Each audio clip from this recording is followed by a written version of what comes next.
What's up, YouTube? It is your girl Naughty Spider with another video. If you're new here, welcome in, and if you're old here, welcome back.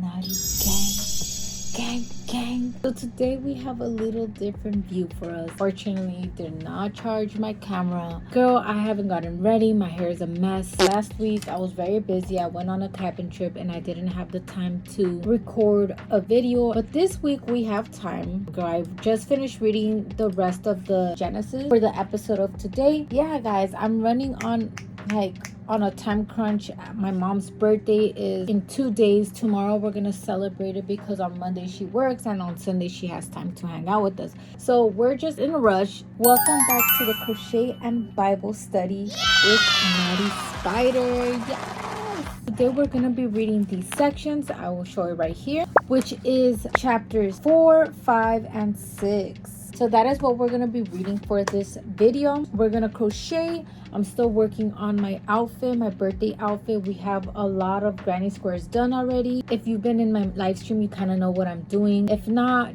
you got to figure it out, girl. You got to figure it out. Yeah, that's what we're going to be doing. We're going to crochet and we're going to read a summary of everything that I read today and give our personal opinions. If you guys have your own opinions, please drop them down in the comment. I do love to hear everyone else's opinions. That is how I learn, and that is how I just feel like a better connection with you guys. So go ahead and leave me a review or a summary or an opinion that you guys have about the sections that we're reading. Alright guys, let's go ahead and get right into it. If you want to crochet and study the Bible with us, then keep on watching. So guys, going back to where I started reading, again, we are studying the Women's Study Bible. Huge Bible, huge book. I love it though. It has a lot of information. But let's go back to the section that we read, which was chapter 6 verse 9.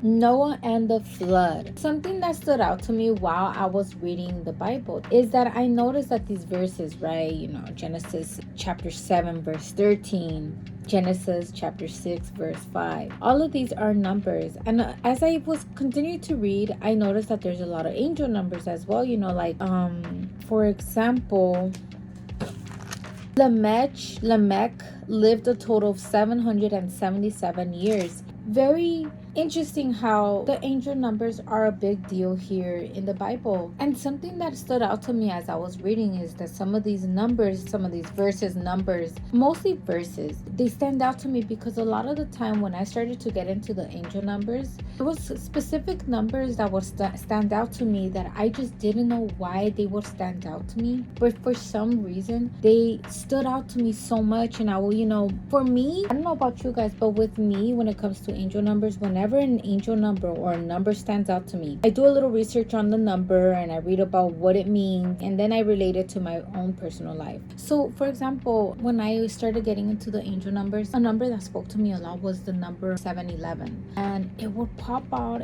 in my life so much, and I just didn't know why. It spoke volumes to me. And in here, there's a section where chapter 7 verse 11 talks about the rain, how the rain began for the flood that wiped away pretty much everyone on earth. And the interesting thing about this is that when I was, getting into the angel numbers, I would read what the angel numbers meant. But for some reason last year, so I probably got into the angel numbers a lot year 2024. And year 2025, I had a better sense of my spirituality, my spiritual journey. 2024 was the year where I started getting into my spirituality much more intentional. Year 2025, I had a better idea of what I felt, what I was going through, more of an idea of what my spiritual journey is. And as I continued to, read the meaning of the angel numbers, I also had thoughts of how about if I related to the verses in the Bible? And it's crazy because right now reading this takes me back to angel numbers, but relating the angel numbers to the verses that come from the Bible. If you know, you know. So another part that stood out to me while I was reading the Bible this week or today, after the flood, when the ark touches the ground again, the Lord mentions how he will not ever curse the earth due to us humans, although us humans are born with an evil heart since childhood, since birth. No matter how much people want to say, oh, well, I don't commit any sins. I mean, I don't think I've ever heard anyone say they don't commit any sins, but some people act as if they do not commit any sins, as if they are just perfect. And God blatantly I don't even know if that's right. God literally says it that we are all born with an evil heart, meaning we are all sinners, right? It's like a reminder that if you're not perfect, that doesn't mean God will not want you. God knows you're not perfect. God knows we're born in sin and that you're born a sinner, basically. So don't let no one tell you that you're not ever gonna make it to heaven, because that's not up to people. That is up to God. Cheers. The Bible rejects the quality of life view, which is basically if someone's handicapped, if someone's disabled, and elderly. Us humans, we kind of like devalue those people. Like, oh, who cares about them? And God basically treats everyone with equality. You're still as valuable as the person who was just born, as a person who has been studying the Bible a lot. You're still valuable. I love that because I feel like a lot of us who are handicapped, who are disabled, who are an elderly person, we feel like our value decreases. But God literally shows that we all hold the same value and that He will still work miracles through us. And He still wants us to be basically a soldier to Him, you know? Okay, and as I continue to read the Bible, it talked about how like some couples are childless, which is like when a couple is not able to have children. It talks about how those couples who are not able, that have children, are blessed. Okay, God has blessed you with a child. Those couples who don't have babies, who cannot produce babies, it doesn't mean that you're not blessed by God. It just means that God has a different plan for you. God has something different for you. It doesn't mean that He has abandoned you or your partner or your relationship. It just means that God has different plans. And I like that because it's true. I haven't been through a situation like that, but I could only imagine those people who have. It's just very sad. But I just want you to know, if you're hearing this, that God does love you. He has not abandoned you. And it doesn't mean that He has not blessed you. He will bless you with other things. He has other plans for you. You gotta seek Him. You gotta talk to Him. You gotta pray to Him. And soon enough, you will figure out what that plan is that He has for you. And it's easier said than done. I get it. But I just don't want you to think that you're left out. I want you to know that you're not left out. God still has something in store for you. It's just a different route. And there's also other ways to, have babies. There's a lot of other options now for people who are infertile. Explore those options, But you're not left out. God still has plans for you. Talks a lot about how these people, right, were literally having kids with each other, with their own family members. And for me, in the beginning, I was like, oh my gosh, like, that's crazy, but that's how it was, obviously. Like, who else are they gonna have babies with if they're the ones creating life? Well, God is the one who creates life, but they're the ones who are producing humans into the world, right? And at first I was like, oh my gosh, like, that's crazy, because nowadays we would not do that. So another part that I will be reading to you, because I wrote it down, so it goes: the blessings of God are abundantly bestowed on all those who follow Him. God's blessings are not simply a reward for godly living, but a gift from a loving Father. So I like that verse because many of us, we get blessed, right? We pray for something and then God blesses us with what we prayed for. And when we receive that blessing, most of us are very happy, grateful, of course. And we're like, wow, God heard my prayer. God blessed me. God is so good. But we don't really think about how God really loves us and shows His love through blessings. At least for me, when I just recently received a blessing, right? I prayed to God about something and I told Him that if I am blessed in this way, and He has blessed me in so many ways, but this is the recent blessing that I have received from Him. And I told Him, if I receive this blessing, I will take the opportunity, no matter how discouraged or not discouraged, no matter how much I don't feel like I deserve that blessing, because I haven't announced the blessing that I have received. I have not announced these great news that I have received. I will be announcing it later on. But I received these news that honestly it's a blessing because I have prayed for it. And thinking about it, I'm like, wow, that God's, not that God truly loves me. I know God loves me, but this really is like, wow, God is such a loving Father. He knows how badly I wanted this. He knows how much I prayed for it. He knows how this really can help me and everything that I'm doing.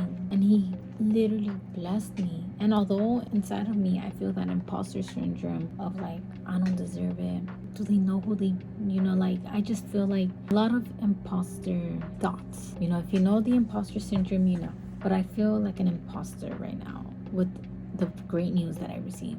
And I told God that even if I feel like that, that I will continue to ride through the wave, and that I will continue to take that opportunity, because ultimately I know that opportunity that I received is something that I need, and it's going to elevate me as a creator.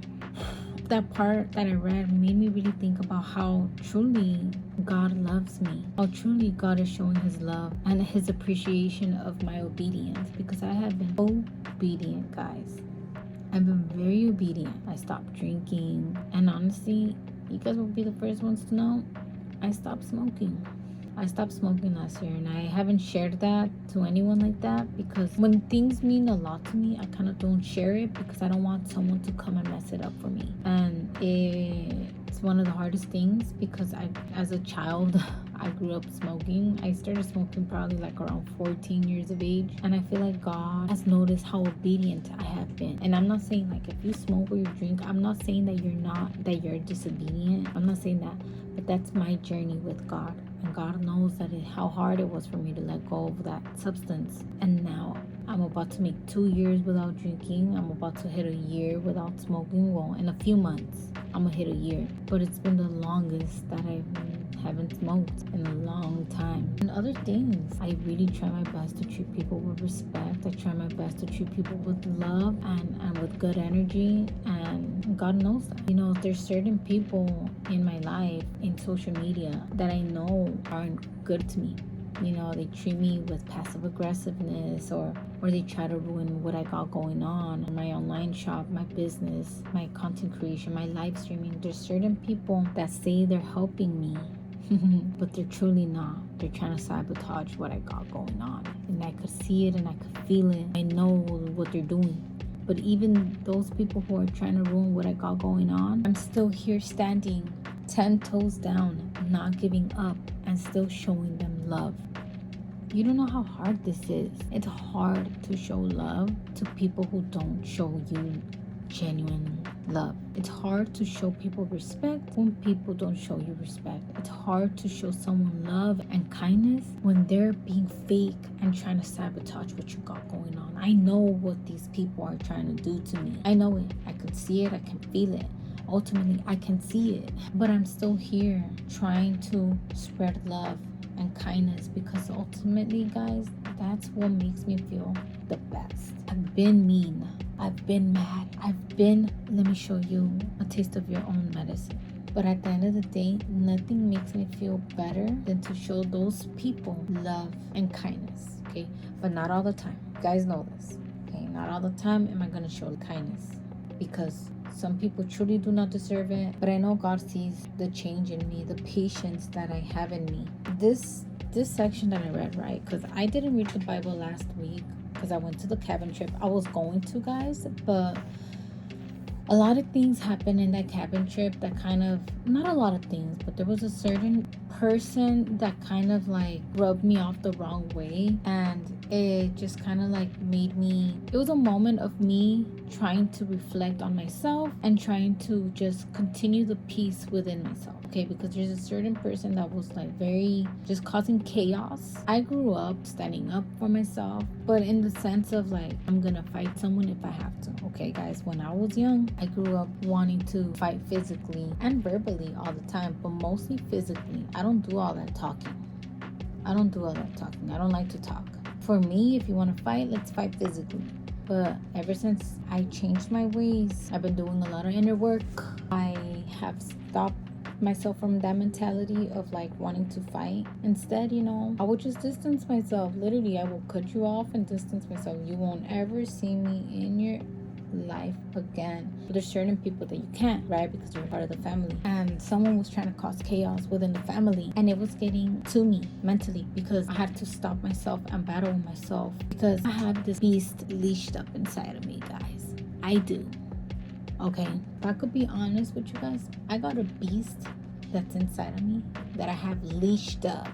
Okay, she is leashed up.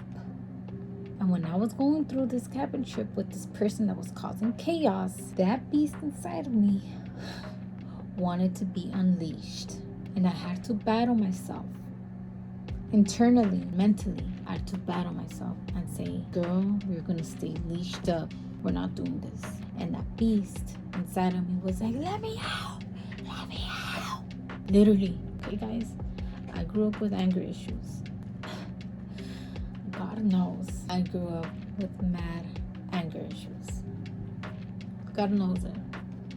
And I'm tearing up a little bit because if only you guys knew how bad it is to grow up with anger issues. It's a real problem. It's a real big issue. And those who have anger issues, anger management problems, know exactly what I'm saying. Know exactly what I mean. How hard it truly is to grow up with anger issues. And I've been working on myself since I was 16 years old. I'm about to turn 29. It's about to be 13 years of me doing a lot of inner work and working on those anger issues. And it's gotten easier. I know how to control my anger issues a lot more now. But unfortunately, I can be triggered and those anger issues may come back. But I believe in myself. I believe in God. And I believe that those anger issues will stay locked up and will not come back. Even when people try testing me. I believe that beast that's leashed up will stay leashed up no matter how much I get tested. And I had a huge test this weekend. I had a huge test. I felt like that beast was gonna get unleashed, guys. And wow, I passed that test, girl. I freaking passed that test. I passed that test. And I'm freaking happy. I'm extremely happy. But it was very mentally draining because I had to continue to talk myself out of it for like a day or two, literally. Maybe like a full day of me just trying to relax. But I passed the test, guys. The beast did not become unleashed. That beast was locked up in there. That beast was locked up, girl. And she did not come out because I tamed her down. Anyways, guys, this week was a great chapter. We're about to finish too. We need the last 3 chapters of Genesis and we should be done. So for the next episode, I will be reading the last 3 sections of Genesis and then we will continue with Exodus. I think that's how you say his name. I don't even know. I need to search it up. But we're almost done with the book of Genesis and honestly, it's been so good. It has a lot of crazy things. I really definitely recommend you guys reading it yourselves. There's just too much to uncover, but it goes deep. I loved Sarah, Rebecca, Abraham, and how there was like a lot of sin being committed with homosexuality. Like, girl, it goes deep. It goes real deep. And you guys know how I feel, how like God still accepts you if you're gay and stuff. And I still fully believe in that. I think God is gonna accept you no matter what, as long as you talk to him about it, and he will, he will let you know what he accepts, what he doesn't from you. When people say God will not accept you, sorry, but it's not up to you, it's to God. So talk to God about it, guys. Don't let people get to you. People just have their own opinions based off of their own experiences, and everyone has different experiences. So at the end of the day, kind of can't listen to people. You gotta listen to God, and you gotta talk to God. He will lead you the right way. But other than that, guys, it was a good section. I needed to read this. It was so good. I loved how it talked about women and how couples who are childless, and talks about women going through menopause. Like, it was a really good section to start off the week the right way. I can't wait to read the rest of Genesis and to finish the book of Genesis and to continue Exodus, So it's going good, guys. It's a real wow. It really makes you feel like it's taking you to back in the day. Like, it's really nice to read the Bible, and I didn't think I would like it this much, but I really do. I enjoy it. Well, guys, that's it for this week.